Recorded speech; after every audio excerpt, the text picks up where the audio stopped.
Questions का swapping देखने को मिला, बट लेंथ वाइज वही था। जहां पे थोड़ा डिफिकल्टी लेवल था वहां पे क्वेश्चंस की स्वैपिंग करी गई है। एनालॉग इलेक्ट्रॉनिक्स हमारा कोर सब्जेक्ट होता है, तो क्वेश्चन 6, 7, 8 क्वेश्चंस आ सकते हैं। मैथमेटिक्स की शायद नंबर ऑफ क्वेश्चंस कम किए हैं इन्होंने। अगर आपके पास टाइम है तो आप जो सब्जेक्ट के पीवाईक्यू के आपके क्वेश्चंस नहीं सॉल्व हुए उसे दोबारा अटेम्प्ट करें और उसे ज्यादा से ज्यादा सॉल्व करें। हेलो एवरीवन, आप लोगों को आज गेट एनालिसिस करने जा रहा हूं। 2024 के क्वेश्चन पेपर से मैं 2025 के क्वेश्चन पेपर को एनालिसिस करेंगे कि किस तरह के क्वेश्चंस हमें बन सकते हैं और किस तरह के क्वेश्चंस हमें डिजाइन हो सकते हैं।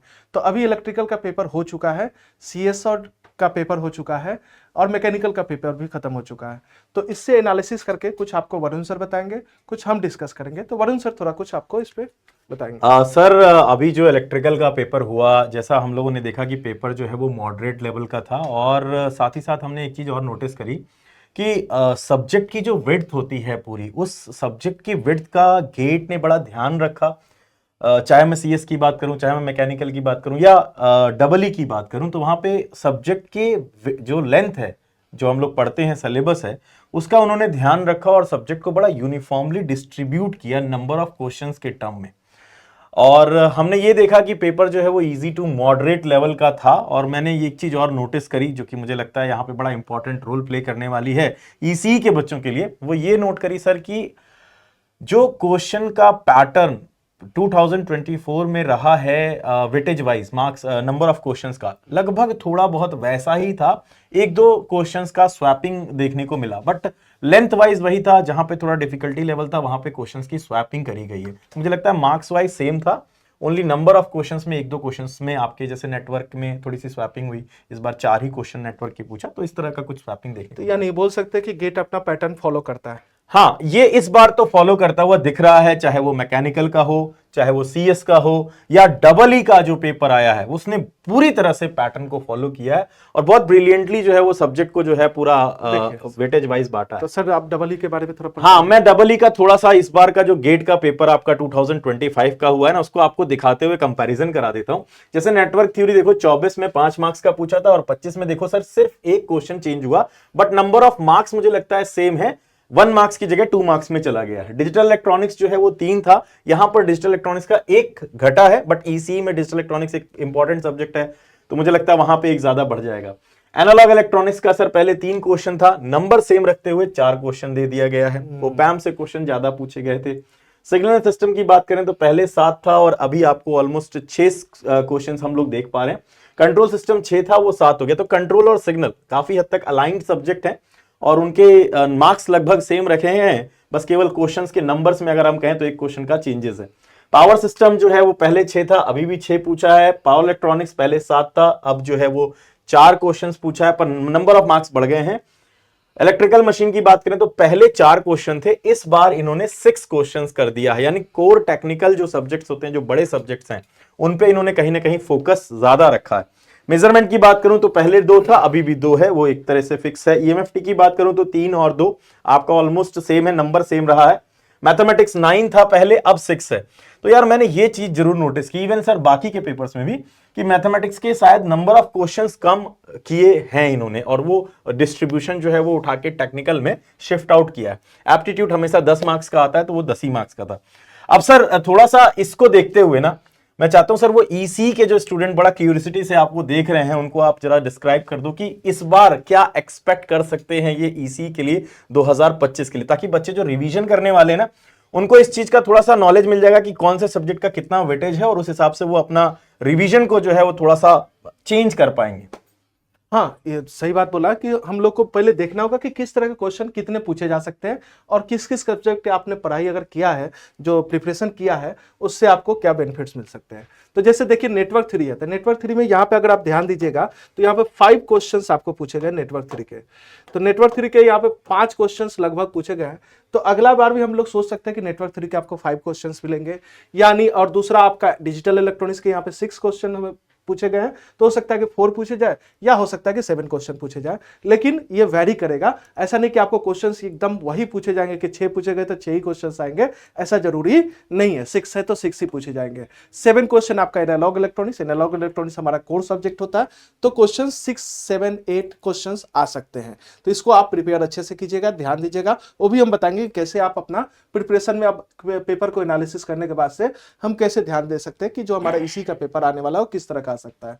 सिग्नल सिस्टम में 5 क्वेश्चंस है, कंट्रोल सिस्टम में 5 क्वेश्चंस है। तो आप देखोगे कि अगर कोई बच्चा बेसिक सब्जेक्ट भी पढ़ के चला जाए ना, नेटवर्क चला जाए पढ़ के, डिजिटल पढ़ के चला जाए, सिग्नल सिस्टम, कंट्रोल सिस्टम और मैथमेटिक्स, और उसके साथ साथ अगर वो एप्टीट्यूड पढ़ के चला जाए तो वो अच्छा रैंक अचीव कर सकता है इलेक्ट्रॉनिक्स ब्रांच में।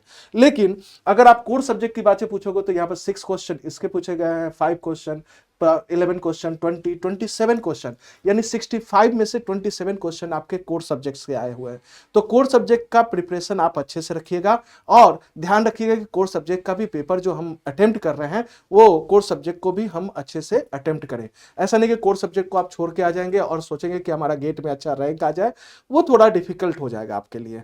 दूसरी बात कि जो आपके कोर सब्जेक्ट या जो भी बेसिक सब्जेक्ट्स है, जो आपको नॉन कोर सब्जेक्ट है, वो भी आपसे क्वेश्चन किस तरह के आएंगे। तो वो जो हमने अभी तक पेपर का ट्रेंड देखा है, जो हमने आईटी रुड़की का इलेक्ट्रिकल ब्रांच के लिए या सीएस ब्रांच के लिए या मैकेनिकल ब्रांच के लिए या इंस्ट्रूमेंटेशन ब्रांच के लिए, वो देखा है कि बेसिक पे और मीडियम पे क्वेश्चन है, यानी वो बेसिक पे ज्यादा ट्रिकी क्वेश्चन सेट कर रहा है और बेसिक कंसेप्ट से अटैच है। तो आपको अगर क्वेश्चंस का आंसर जल्दी आ जा रहा है तो आप समझिए कि क्वेश्चंस आपका सही जा रहा है, आप सही आपने सॉल्व किया है। अगर आपको लग रहा है कि क्वेश्चंस में कहीं स्टक हो रहा है तो उसको आप स्किप करने की कोशिश कीजिएगा और ध्यान रखिएगा कि आप कोर सब्जेक्ट को जरूर पढ़ के जाए। हो सकता है कि आप ईएमएफटी का प्रिपरेशन कम किए हों, लेकिन कम्युनिकेशन, ईडीसी, एनालॉग, ये सबसे क्वेश्चन आप अच्छे से अटेम्प्ट कीजिएगा। इससे आपके रैंक में जो है ना वो बहुत बूस्टअप होगा। और कोशिश कीजिएगा कि हम 65 के 65 क्वेश्चन को अटेम्प्ट करें और सारे क्वेश्चंस को हम अच्छे से ध्यान से क्वेश्चन को सॉल्व करें। ऐसा नहीं कि हम क्वेश्चन को सॉल्व किया आधा अधूरा और फिर टिक मार दिया क्वेश्चन को, या हमने अपने माइंड में मैप बना लिया कि हाँ ये क्वेश्चन ऐसे सॉल्व होगा। नहीं, क्वेश्चंस को देखते हुए, पढ़ते हुए ध्यान से तब क्वेश्चन को अटेम्प्ट कीजिएगा। घबराहट में, जल्दी में मत अटेम्प्ट कीजिएगा। सर मैं यहाँ पे एक छोटा सा पॉइंट ऐड करना चाहूंगा, जैसा कि डबल ई का जो इनपुट हम लोगों को मिल रहा है उसमें ये है कि बच्चों ने पेपर अच्छा अटेम्प्ट किया है, बट कुछ से एक बड़ी छोटी छोटी सी मिस्टेक हो गई है। तो यहाँ पर आपको ये ध्यान रखना है कि जो क्वेश्चन दिया हुआ है उसको आप प्रॉपरली पढ़िएगा। बहुत ज्यादा ऐसा ना हो जाए कि आपको आसान क्वेश्चन लग रहा है और आपने डेटा पूरा नहीं पढ़ा, डायरेक्टली फॉर्मूला बेस्ड है, आपने ध्यान नहीं दिया। तो ऐसा कुछ कोर टेक्निकल में देखने को मिला डबल ई में, तो इससे थोड़ा अवेयर रहिएगा। अगर सिली मिस्टेक नहीं करते हैं तो इस बार का पेपर आपका मॉडरेट टू ईजी लेवल में रहने वाला है, और इजी लेवल रहने का मतलब ये हुआ कि कट ऑफ ऊपर जाने वाला है। ठीक है, तो आपको अच्छा स्कोर करना है, जो आसान क्वेश्चन है उसमें गलतियां नहीं करनी।